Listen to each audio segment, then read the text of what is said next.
Hi friends, ninampo ko sa akong kalingawan sa akong kinabuhi. Ma-enjoy ako basta makasuri-suri ko o makakita ko og mga maayo kay nga talan-awon. Kay kita nga mga binuhat sa Ginoo no, may kanya-kanyang mga style kung unsaon at paglipay atong kaugalingon. Unya ako ang akong kalingawan mo ang pagsuri-suroy ug tanaw-tanaw sa mga maayo nga lugar. Labi na diri sa Davao City kay dinhi man ko naka-base. Unya usahay pod napo ko sa Tagum kay kana nga duha nga mga lugar mo na makapa-enjoy sa akong kaugalingon. So for today's video friend, ni ako karon sa ka lugar sa Agdaw. Diri na po ko aning lugar na sumok. Kay kung maghiskod ka og Davao City, di man gyud mo malimtan ang Agdaw kay sikat makaini nga pangalan o public market sa Davao City. Kay kining Agdaw Public Market ikaduha ni sa pinakadako nga public market sa Davao City.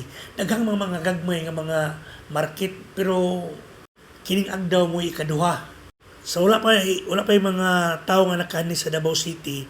Muni ang Agdaw Public Market, muni ang building sa nga namamalit kang isda na diri sa sulod. Uy, DIY, hingawas mang DIY. Ato pong balik-balik kaning DIY no. Wala ko kahibalo aning DIY or Chinese ba ni siya or Taiwan. Pero sa akong unahon bro, Taiwan ni siya nga store.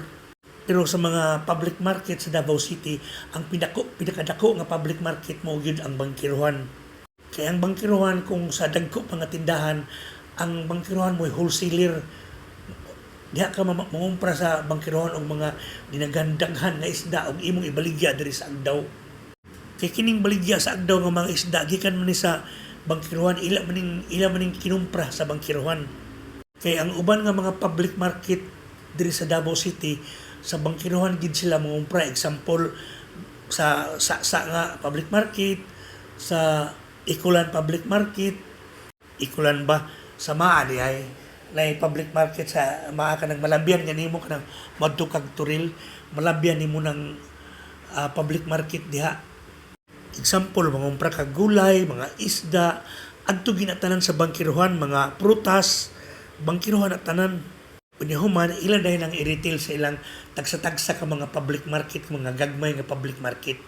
Kung diri pud sa Agdaw, kuan pod ng mang-retail ra pod ni siya. Basta kay sa ako nang ingon nga tanan-tanan nga transaksyon nga pang-wholesale adto gina sa bangkiruhan.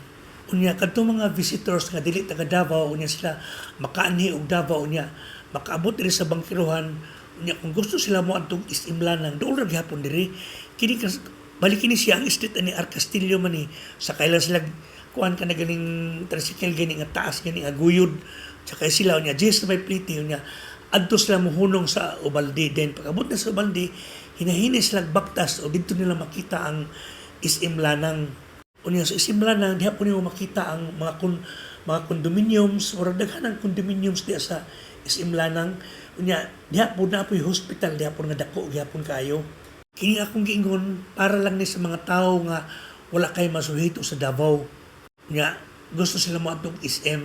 Unya sad o gusto sila mo atong kuan G-Mall or Gaisano Mall, diya sa kilid gani sa kuan warehouse na di tricycle nga mo hatod ngadto sa G-Mall nya gisag hapoy pliti barato ra kay sa tanan. Unya friends, nakita ninyo unsang hulagway sa Agdaw, mga namaliga ko kay ukay. Unya pod kung gusto mo mangita og mga barato kay nga palaliton, example mga sina or bisan unsa, dool ra gyapon diri ang Uyanggurin. Daghan man kay mga sakyanan. Ang Uyanggurin food mga friends mo na Chinatown of Davao City. Na diha sa Uyanggurin ang China made nga bisag unsay imong palito na diha. Unya music sa taga my friends kay nga akong baba mo ra magdaogan na. Kanang music nga dili siguro ta makapiright. Sus mga friends, akong gibutangan og gamay music na copyright man ko. Akong gidelete akong video. So balik na pud upload. So wala na music to avoid copyright. Unya padayon kini pong lugar mga friends usap pud ni sa mga bag-ong suryanan sa Davao City. Ang pangalan ani Davao Global Township. Kuan pud friends ngano nga dali na pud ko kasuroy diri sa Agdaw no. Kaya nga akong gipuy-an, doon raman kayo diri. Baktason raman ako. Example, mapalit ko isda. Doon raman kayo, mabaktas lang ko. Unya friends, dinhin na lang ko kutob niya. Salamat kayo kung nitanaw mo aning video. Salamat kayo sa ngatanan. Salamat.